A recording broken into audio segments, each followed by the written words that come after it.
This is Sophie for Ikon Anak Brunei. Assalamualaikum and hello, my name is Saiful and welcome to Ikon Anak Brunei episode 3. Today I am joined by Sophie. Sorry. My name is Sophie. I'm an illustrator based in Brunei. Oh, that is awesome.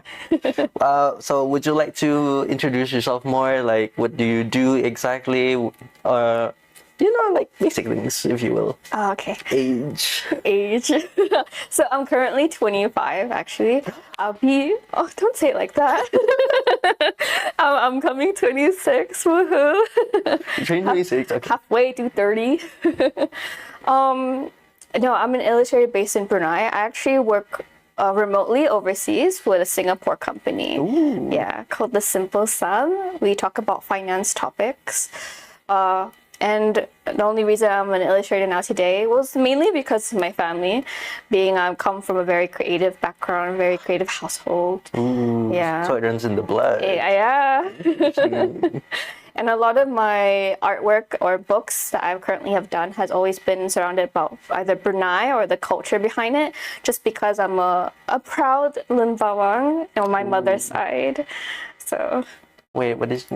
Proud of what now? Lun Bawang. So it's an umbrella, and atop an umbrella there's like murat, and subcategories you could say are like Lun Bawang and so, and that's just, yeah.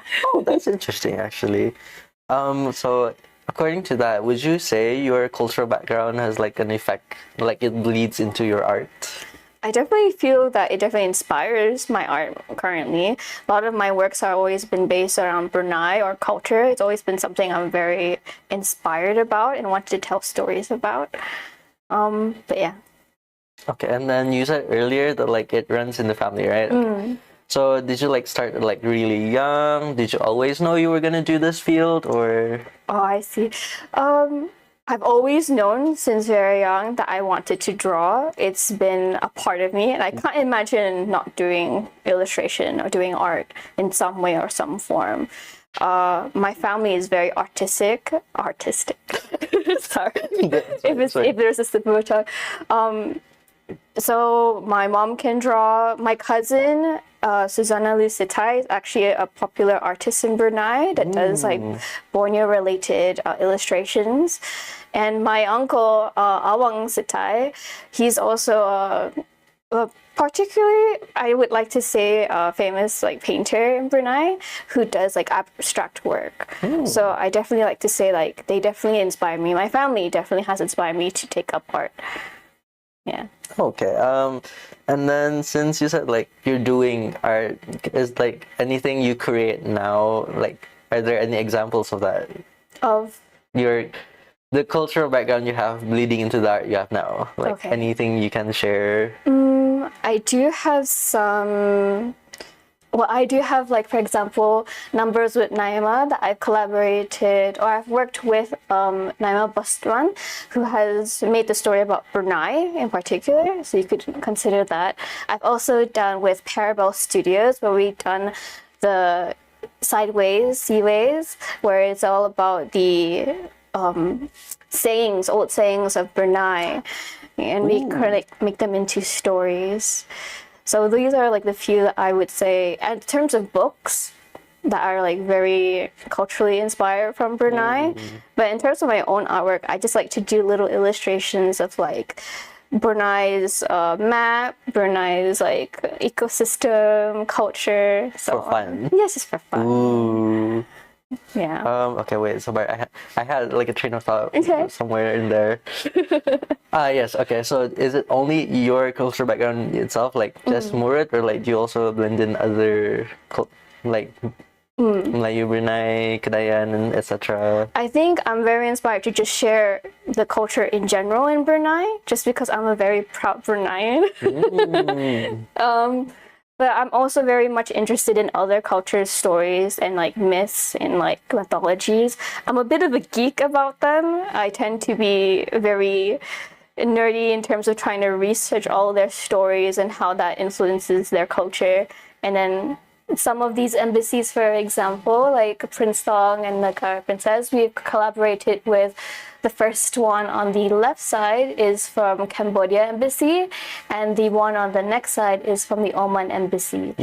So these are their popular stories that we've collaborated with through Seed Publishing to do like their embassies, their countries, like main stories, and bring them to life. So it's not just Brunei. I'm just inspired by culture in general. Well, that's really fun, actually. Going back again.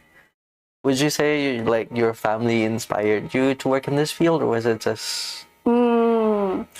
So I think since I was already pretty set on being an artist, there was nothing I could ever else dream of to become.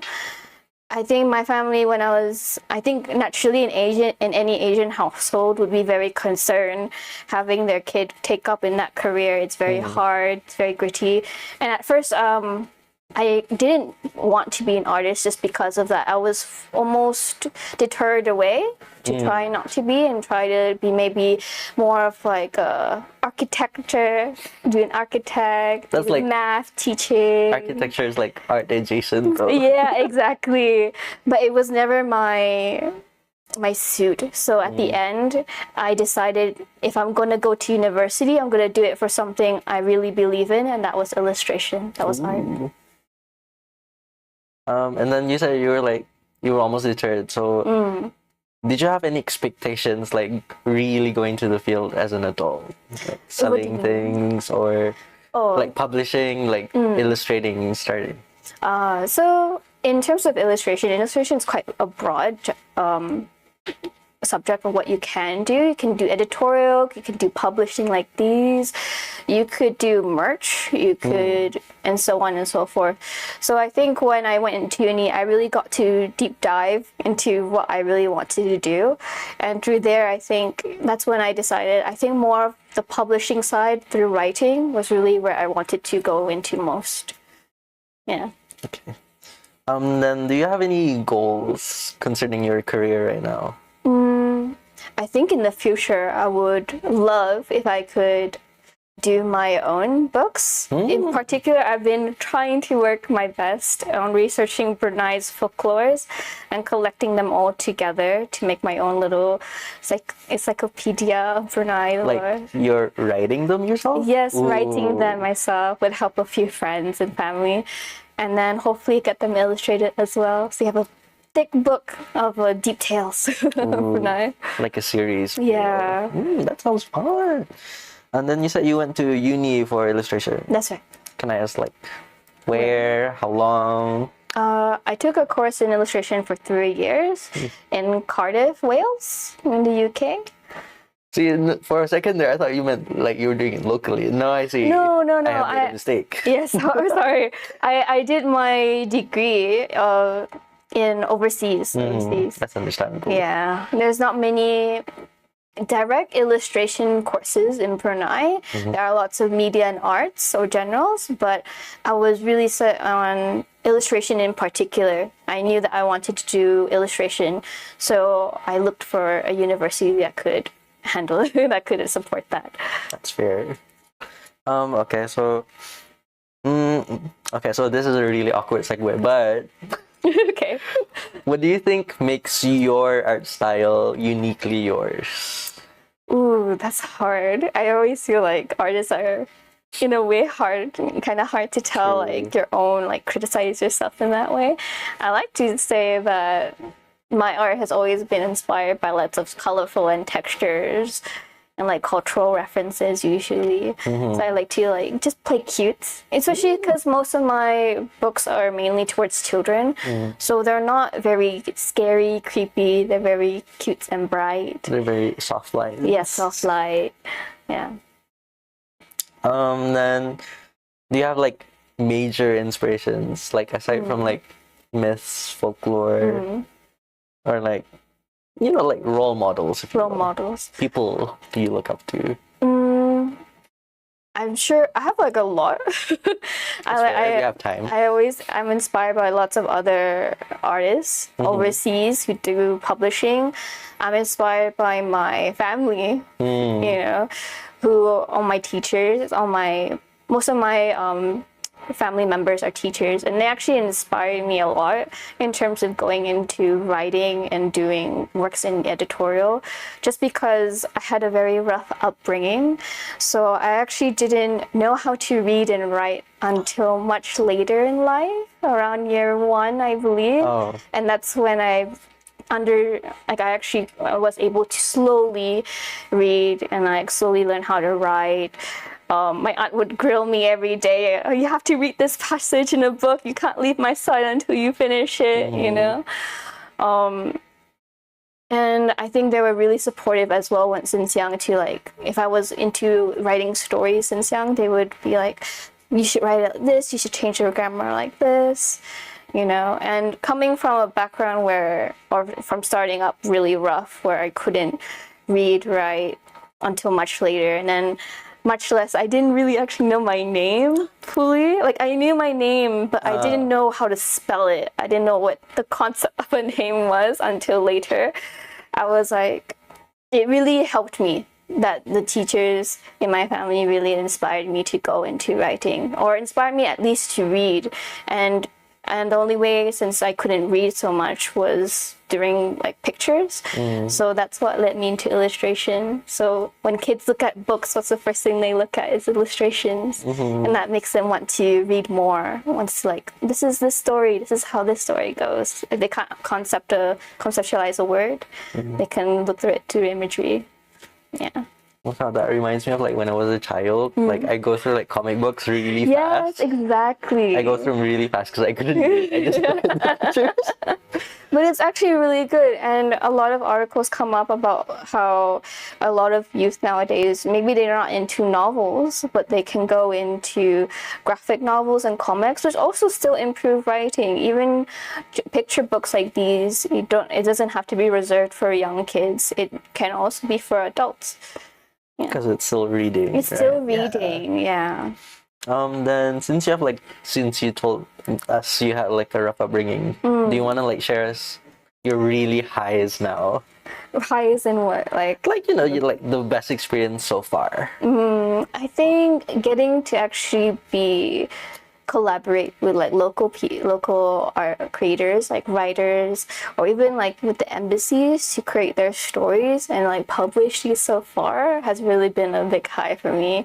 It's been a really nice achievement, not just because it's a personal achievement to be able to say, hey, I published something alongside these creatives, but also because it's firstly just nice for me to be like, from a girl who couldn't read and write, now I'm actually working with books that entail all of those together, you know? It's like, I hope little kids can also be inspired by looking at these books. Yeah, break the cycle. Yeah, break the cycle.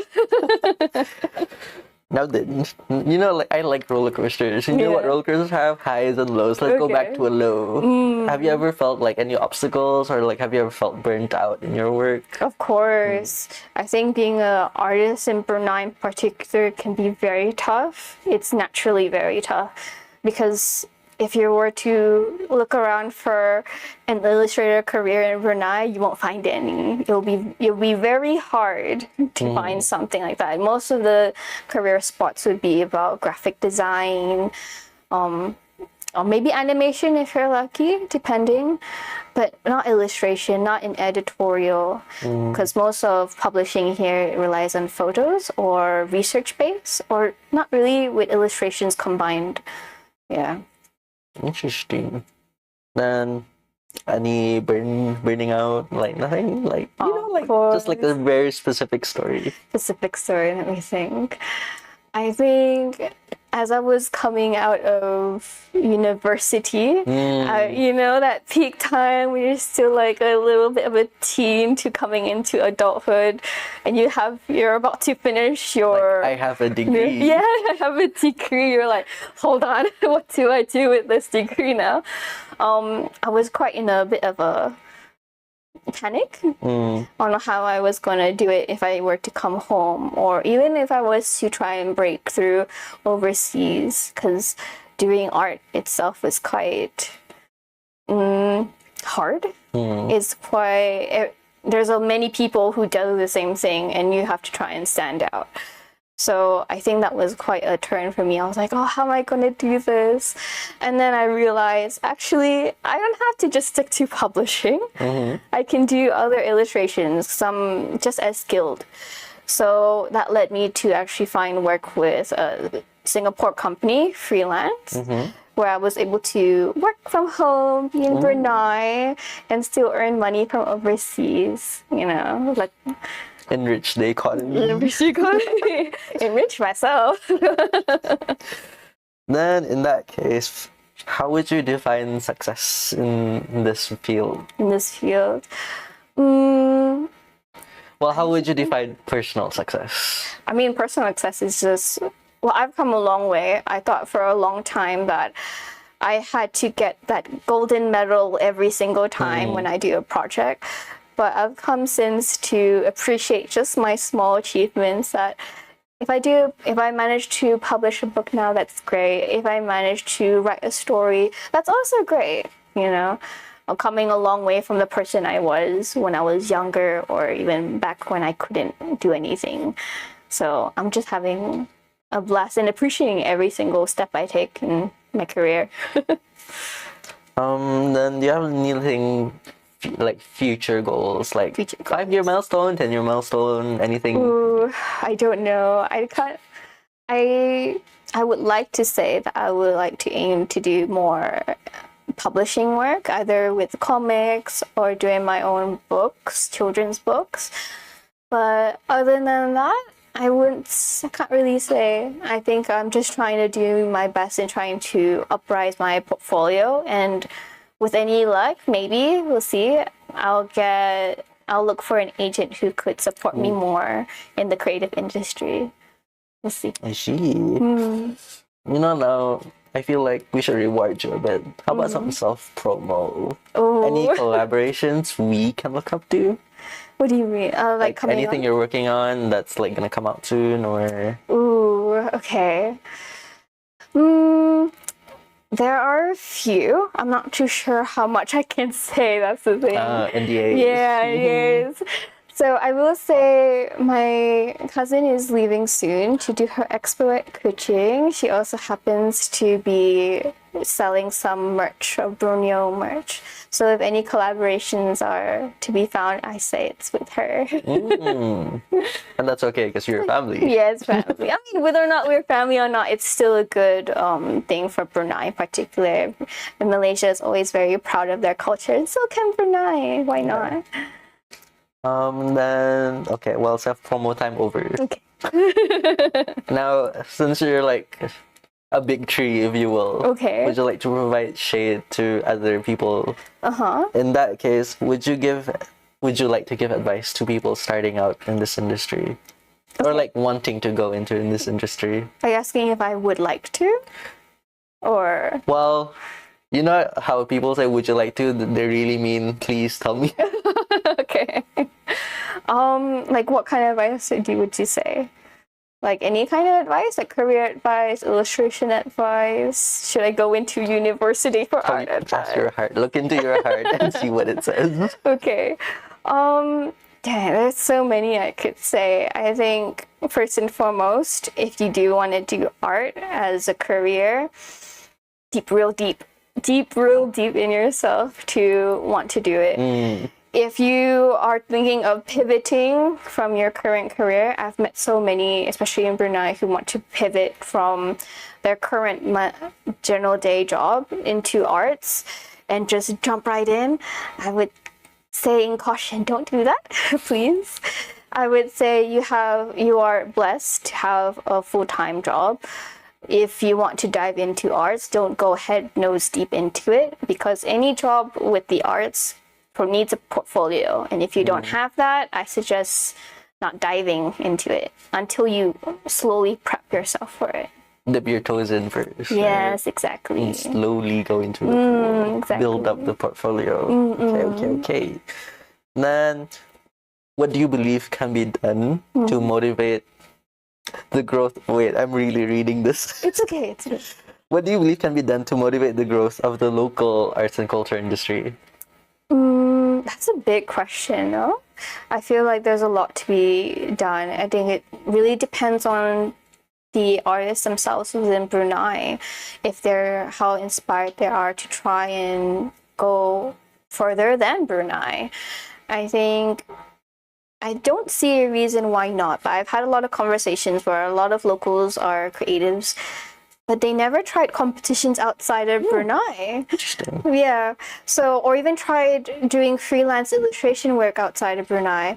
And I don't see a reason why not when most of them, what I've talked to, are so talented, you know? So I say, if you can try something without, let's say, putting a dent in your wallet, like doing competitions from overseas, just do it.